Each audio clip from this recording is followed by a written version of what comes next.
welcome back to the channel and some more Star Citizen Universe news.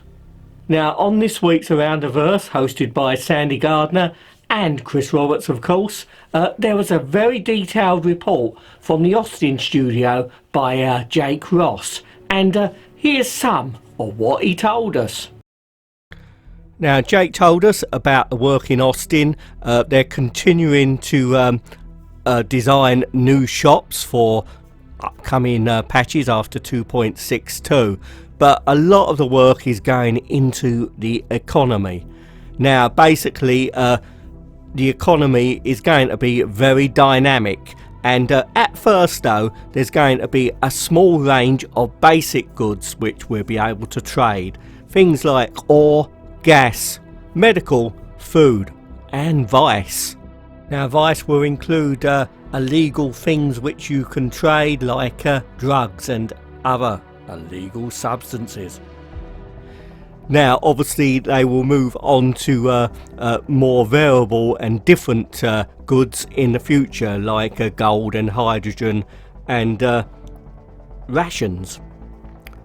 Now Jake told us also that they're going to have a new station type called the truck stop, which is being worked on in Frankfurt.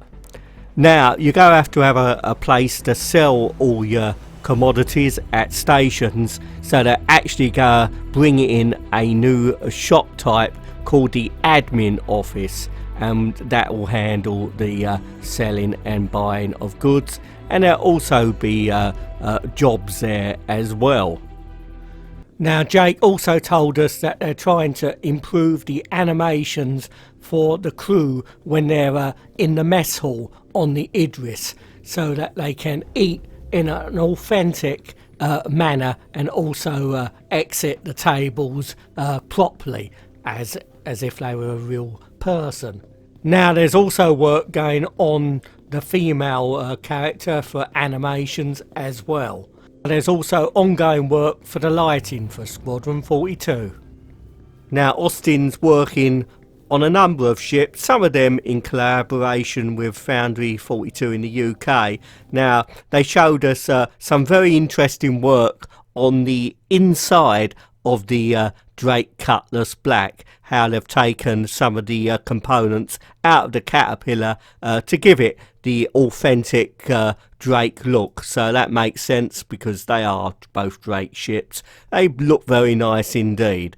Now they've been doing some animation work for the Miss Prospector and of course the Drake Cutlass Black, and also some ongoing work with the Drake Buccaneer as well. So they're looking very nice. Now Jake Ross also told us about some work being done on the Retaliator and Constellation. Now they're doing some work on the lighting for the Retaliator and some general performance improvements for both ships. Now as Jake said, they're going to start off trading with basic commodities. Now I expect to see first up lots of basic foodstuffs being traded, probably humble fruit and veg, carrots, potatoes and even bananas, but maybe there'll be a little bit more exotic, because obviously on some distant alien worlds there's bound to be some more exotic fruit and veg.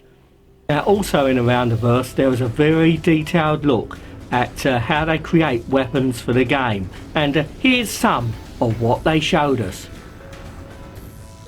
Now I can't overstress how interesting this was to watch.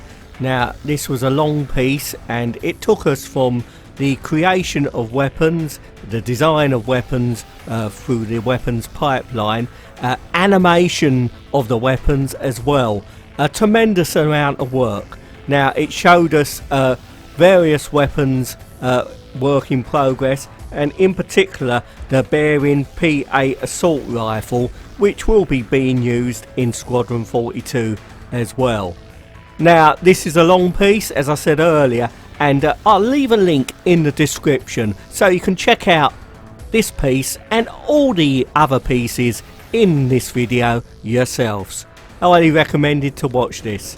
Now, that was really interesting to see the amount of time and work involved in just creating weapons for the game. It certainly gives us an insight to why game development takes a long time.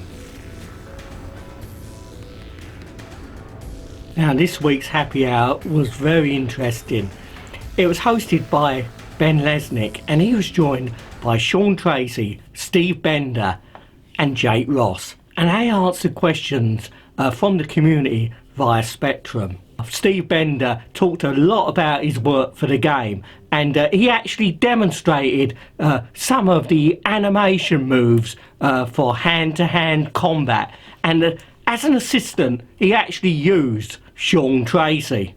One of the things that we're really excited about is, Sean? Yes, sir. Would you come with Oh, me? absolutely, I would. And just look at the camera there. Okay. Is stealth kills. So we have various things where we're going to come up behind a guy and we're going to grab him and stab him and drop him. We've got one with, but you don't want to do the front one, do you? We actually have one where a character hauls off between another character. We've got left side ones. This is awful. Where a character will come in, like it's built into quadrants. So you have a rear, a left side, a right side, and a front. So things like on the front side coming in, and again here, through the back. I think for the front we also have just a straight on. You're here, and it's just like that. Okay, I'm gonna like sit that. back down. I feel abused. Oh, So, well, that was exciting. Now, Steve Bender also talked about his work for the animation of the railgun weapon. Now, this sounds really exciting because obviously it's a weapon which is going to be capable of taking out a ship. So if you're flying low above the surface of a planet or a moon and you think you're safe, there could be a player below who's going to take aim at your ship with a railgun. So that's going to be really exciting to see. Now, at the end of the show, they showed us some of their work in the test level for the FPS. Now, this helps to iron out bugs in animation and other bugs as well. Now, I was intrigued by what Jake Ross said during the show about a secret ship that they're working on in Austin. I'm wondering, what could it be? Is it just something like the constellation Aquila? Or maybe something we've not even heard about? Now, let me know in the comments what ship you think it might be. Well, thank you very much for watching. Please don't forget to like, and also it will help the channel a lot if you could subscribe. So until next time, wherever you're watching, out in that big universe, you take care, and I'll see you all sometime soon. Bye for now.